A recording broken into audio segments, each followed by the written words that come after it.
ಮನೇಲಿ ಯಾವಾಗಲಾದರೂ ಹಾಲು ಒಡೆದೋದ್ರೆ ಏನು ಮಾಡ್ತೀರಾ ನೀವೆಲ್ಲ? ನಾನು ಈ ರೀತಿ ಪನ್ನೀರ್ ಮಾಡ್ತೀನಿ. ಒಂದು ನಿಂಬೆಹಣ್ಣನ್ನು ರಸ ತೆಗೆದು ಈ ರೀತಿ ಹಾಕಬೇಕು. ಹಾಕಿ ಆದಮೇಲೆ ಜಾಸ್ತಿ ಹೊತ್ತು ಇದನ್ನ ಕುದಿಸ್ಬಾರ್ದು. 1 ನಿಮಿಷ ಮಾತ್ರ ಕುದಿಸಿ ಆನಂತರ ಈ ರೀತಿ ಮಿಕ್ಸ್ ಮಾಡಿ ಈ ರೀತಿ ಪನ್ನೀರು ಒಂಥರ ಪೀಸ್ ಥರ ಆಗುತ್ತೆ. ಈಗ ಇದನ್ನು ಈ ರೀತಿ ಸೋಸ್ಕೋಬೇಕು.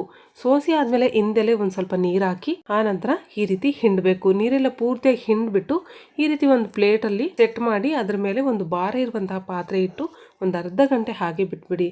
ಆನಂತರ ತೆಗೆದು ನೋಡಿದ್ರೆ ಈ ರೀತಿ ಪನ್ನೀರ್ ಆಗಿರುತ್ತೆ. ತುಂಬಾ ಸುಲಭ. ಯಾವಾಗಲಾದರೂ ಪನ್ನೀರ್ ಮಾಡ್ಕೋಬೇಕಂದ್ರೆ ಈ ರೀತಿ ಮಾಡ್ಕೋಬೋದು ಮನೆಯಲ್ಲೇ. ಇದನ್ನ ಕಟ್ ಮಾಡಿ ತೋರಿಸ್ತೀನಿ ನೋಡಿ, ತುಂಬ ಚೆನ್ನಾಗಾಗುತ್ತೆ.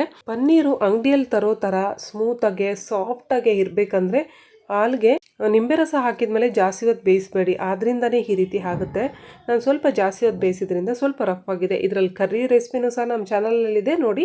ವಿಡಿಯೋ ಇಷ್ಟ ಆದರೆ ಲೈಕ್ ಮಾಡಿ, ಶೇರ್ ಮಾಡಿ.